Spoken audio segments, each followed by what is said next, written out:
ஸ்ரீ குருப்யோ நமः. ஹரி ஓம். குரு ராகவேந்திரா. ராகவேந்திர பக்தர்கள் அனைவருக்கும் சீதாராமனின் பணிவான வணக்கங்கள். கடந்த பல வருடங்களாக நாம் ராகவேந்திர குரு ஸ்தோத்திரத்தை அனைத்து ராகவேந்திர பக்தர்களும் கற்றுக்கொள்ள வேண்டும் என்ற ஒரு எண்ணத்தோடு அதை பக்தர்களிடையே அதுக்கு ஆர்வத்தை தூண்டிவிட்டு அதுக்கு உற்சாகப்படுத்தி அதுக்கு தேவையான முயற்சிகள் செய்ததிலே ஓரளவு நல்ல பலன் கிடைத்தது என்று தான் சொல்லலாம். இவ்வளோ நிறைய பக்தர்கள் ராகவேந்திர குருஸ்தோத்திரம் சொல்ல கேட்கும்போது சந்தோஷமாக இருக்கிறது. ராகவேந்திர குருஸ்தோத்திரம் என்பது நமக்கு இரண்டு கண்களிலே ஒரு கண். இரண்டாவது கண் என்பது நம்முடைய ராகவேந்திர சாமிகளை இயற்றிய பிராத்த சங்கல்ப கத்தியம் என்னும் ஒரு நூல். ராகவேந்திர குருஸ்தோத்திரம் நமக்கு தேவையான அத்தனை சௌரியம் பிரார்த்தனைகளையும் நிறைவேற்றுகிறது என்பதில் எந்த விதமான ஐயப்பாடும் கிடையாதுக்கு மாற்று கருத்தே கிடையாது. நமக்கு என்னெல்லாம் பிரார்த்தனை உண்டோ அத்தனையும் ராகவேந்திர குருஸ்தோத்திரம் நம்ம நிறைவேற்றி தருகிறது. அது சத்தியம். அப்படின்னா வேறு எது கற்றுக்கணும், இன்னொன்று எது கற்றுக்கணும் அப்படின்னு உங்களுக்கு ஒரு சந்தேகம் வரலாம். ராகவேந்திர குருஸ்தோத்திரம் நம்முடைய லௌகிக தேவைகள் அத்தனையும் பூர்த்தி செய்கிறது. ஆனால் அதோடு நாம் நிற்பதில்லை. குருராஜர் அதோடு நிற்பதில்லை. ஒரு சொல்கிறார், உங்களுக்கு தேவையான லௌகிக தேவையெல்லாம் கொடுத்து விட்டு அடுத்தாப்புல ஆன்மீகத்திலே நம்ம எல்லாம் உயர்த்தி அவர் முக்திக்கு செல்லும்போது அவர் நம்ம இறைவனை அருகில் கொண்டு வந்து சேர்ப்பதற்கு முயற்சி செய்து கொண்டார். அதுக்காகத்தான் அவர் இங்கே பூமியில் உட்காந்து தபஸ் பண்ணிகிட்ருக்கார். அவருடைய நோக்கம் நாம் அனைவரையும் முக்திக்கு அழைத்து செல்ல வேண்டும். முக்தின்னு சொன்னாலே ஒரு பயமாக இருக்குது, நம்ம செத்து போயிடுவோம் அப்படிங்கிற பயம் வேண்டாம். அது ஒரு ஆனந்தமான ஒரு அனுபவம். நம்ம நினைக்கிறோம், நம்ம ஏசி காரில் போகலாம், வீட்டில் ஏசி பண்ணி நிறைய சொத்து சம்பாத்தியத்தோடு நல்லா சௌக்கியமாக சந்தோஷமாக இருக்கிறது மிகப்பெரிய சந்தோஷம் நம்ம நினைக்கலாம். ஆனால் அது சந்தோஷம் அல்ல. அதுக்கு மேலே என்றுக்கும் நிலைத்திருக்கக்கூடியதான ஒரு சந்தோஷம் இறைவனை சென்றடைவுதான். நாம் எங்கிருந்து வந்தோம் என்று சொன்னால் இறைவனிடத்திலிருந்து நம்ம எல்லாம் வந்திருக்கிறோம். ஒளிக்காலம் முடிந்த உடனே இறைவனுடைய உதரத்திலிருந்து நம்ம எல்லாம் வந்த ஜீவர்கள் நம்மெல்லாம். அது நமக்கு தாய் வீடு. அப்போது நம்ம தாய் வீட்டுக்கு போகணும் போது எவ்வளோ சந்தோஷமாக இருக்கும். அந்த மாதிரி தான் அதுவும்.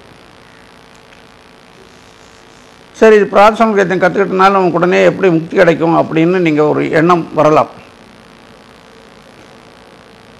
அதாவது பிரார்த்தனை கத்தியத்திலே ராகவேந்திர சாமிகள் என்ன சொல்லியிருக்கார் என்பதை நாம் புரிந்து கொண்டால் நமக்கு அது புரியும். முதல்ல பிரார்த்த சங்கல்ப கத்தியம் என்றால் என்ன அது தெரிஞ்சுக்கலாம்.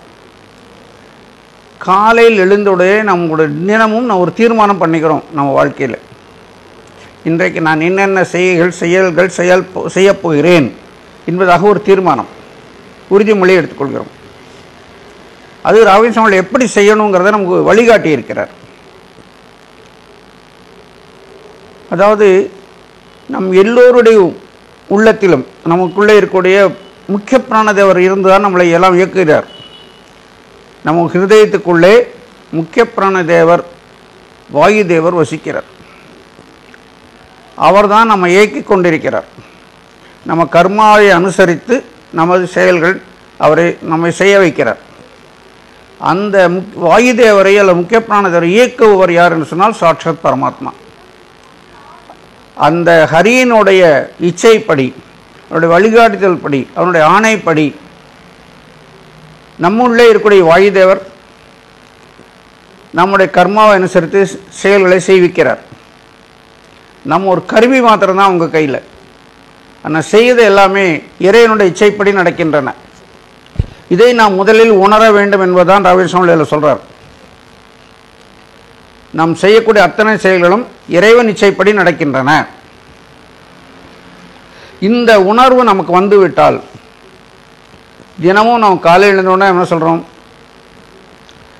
இறைவா நான் செய்யக்கூடிய அத்தனை செயல்களும் அது எந்த செயல்பாடாக இருந்தாலும் நீ அதை பூஜையாக ஏற்றுக்கொள் என்று சொல்லி நமக்கு அவருக்கு சமர்ப்பணம் பண்ணிடணும்.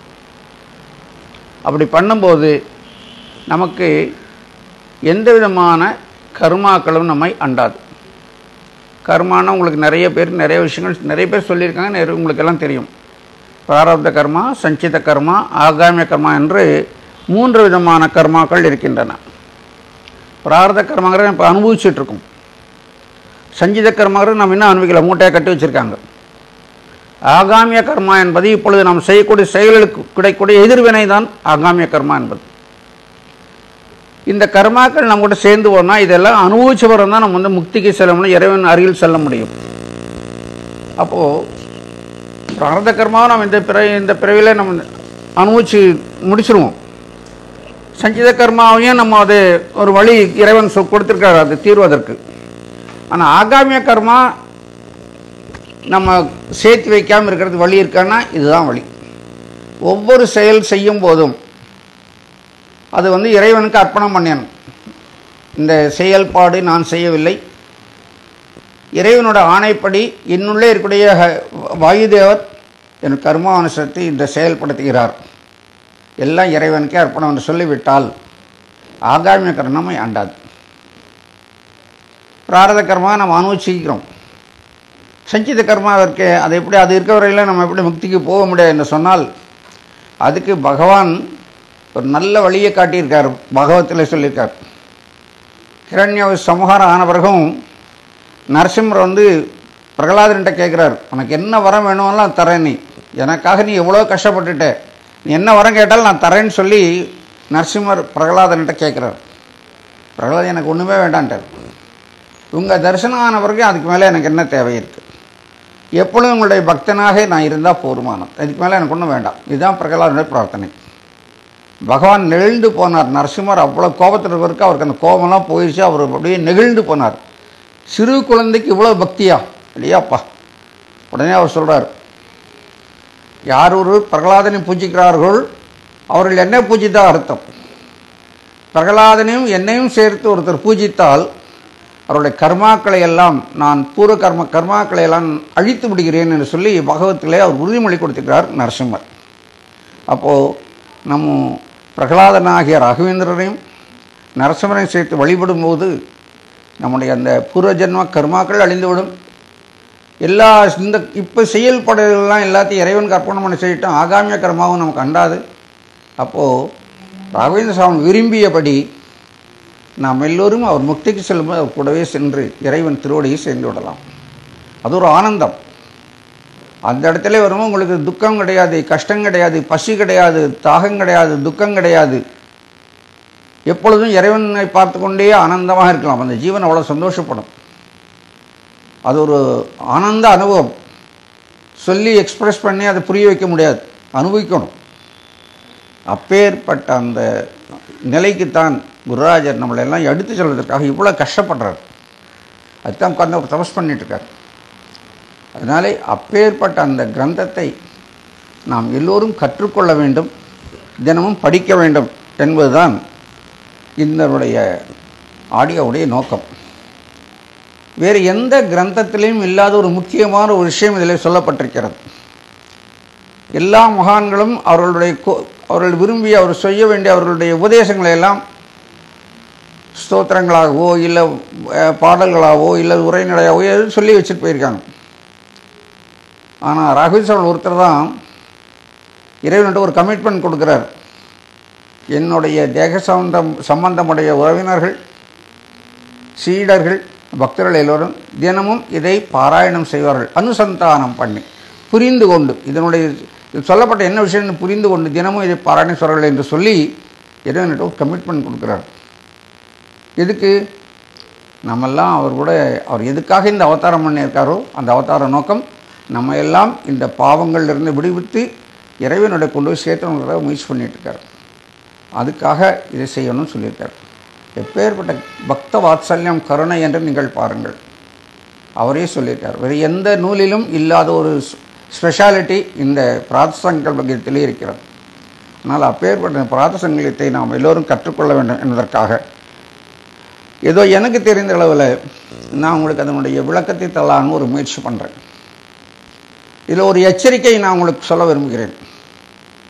எனக்கு சமஸ்கிருதம் சுத்தமாக கிடையாது. நான் என்னெல்லாம் உங்களுக்கு நான் இதை சொல்ல போனால் அதெல்லாம் பாரோடு நாலேஜ்.